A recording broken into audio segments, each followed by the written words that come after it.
अन्नदाता की आय दोगुनी करने का दावा करने वाली बीजेपी की सरकार ने हरियाणा में सभी फसलों की खरीद एमएसपी पर करने की बात कही, जिसके बाद उस पर अलग अलग प्रतिक्रियाएं आना शुरू हो गया। विपक्ष की ओर से मुख्यमंत्री को घेरा जा रहा है और साथ ही साथ सरकार के इस फैसले को जुमला करार दिया जा रहा है।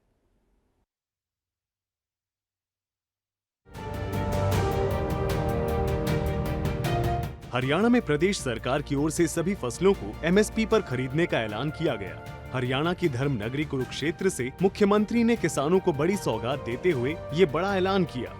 हरियाणा सरकार अब सभी किसानों की सभी फसलें एमएसपी पर खरीदेगी। ऐसा करने वाला हरियाणा देश का पहला राज्य होगा। इस ऐतिहासिक फैसले के बाद हरियाणा में राजनीतिक पारा भी हाई हो गया है। किसानों का मुद्दा हो और राजनीति न हो। हरियाणा सरकार के ऐलान के बाद अब विपक्षी दल सरकार के ऐलान पर अपनी प्रतिक्रिया दे रहे हैं। हरियाणा में विपक्ष के नेता भूपेंद्र सिंह हुड्डा ने सरकार के फैसले पर निशाना साधा, तो वहीं कांग्रेस के रोहतक से सांसद दीपेंद्र हुड्डा ने भी प्रदेश की सरकार के ऐलान पर निशाना साधा। पीछे 14 फसलों का कहा था हमने, कभी कुछ कहा। मैं पूरे हरियाणा में घूमता हूँ, कब सबको एमएसपी मिली, परेशानी के सिवा कोई काम नहीं।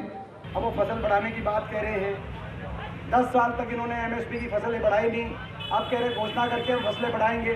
35 दिन में कौन सी फसल तैयार कर लोगे आप? हम कह चुके हम तो एमएसपी गारंटी देंगे, हमारी कॉपी कर रहे हैं। ये घोषणा क्या अर्थ है? 35 दिनों में कौन सी फसल तैयार कौन किसान करेगा? 10 साल से करना था तो 10 साल पहले करते। किसानों पर हो रही राजनीति सिर्फ कांग्रेस तक ही सीमित नहीं रही।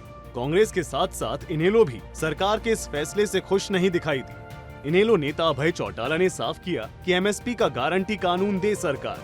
मैं कहता हूं कोई भी एमएसपी का कानून इस देश में नहीं है। एमएसपी के नाम के ऊपर ये कहा जाता है कि हम इस भाव से फसल खरीदेंगे। सरकार की मर्जी है, खरीदे ना खरीदे। सूरजमुखी पे लट खाए कि नहीं खाए लोगों ने यहाँ पे? क्यों बिकी एमएसपी पे?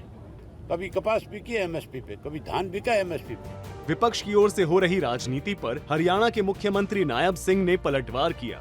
मुख्यमंत्री ने कांग्रेस पर निशाना साधते हुए कई सवाल किए। कांग्रेस नहीं चाहती कि लोगों को घर बैठे ही सरकारी सेवाओं का लाभ मिले, इसलिए कांग्रेस लगातार पोर्टल विरोधी बयान दे रही है। कांग्रेस की संस्कृति वो घोटालों की संस्कृति रहा है। कांग्रेस का आरोप है कि हमने चुनावी वादे पूरे नहीं किए। मैं आज उन लोगों को एक बात कहना चाहता हूं कि आपने पिछले 10 वर्ष हरियाणा प्रदेश और देश के अंदर शासन किया। आप अपने जो मैनिफेस्टो के अंदर बातें कही थी वो भी हरियाणा प्रदेश के लोगों के सामने सार्वजनिक करने का काम करें। हम भी जो हमने मैनिफेस्टो के अंदर कहा था उसको पूरा करने का काम 10 वर्षों में हमारी सरकार ने किया है। हम उसका हिसाब भी पूरा का पूरा देने के लिए तैयार हैं। कांग्रेस हम पर किसानों की अनदेखी का आरोप लगाती है। उन्होंने किसानों की हजारों एकड़ भूमि अधिग्रहण करके पूंजीपतियों को देने का काम ये कांग्रेस ने किया। हमने किसानों की 1 इंच भूमि भी अधिग्रहण नहीं की। ये हमारी सरकार की पारदर्शिता है। बहरहाल हरियाणा में अब सभी फसलों की खरीद सरकार एमएसपी पर करेगी और सरकार ने ये फैसला किसान हित में लेते हुए ऐलान किया।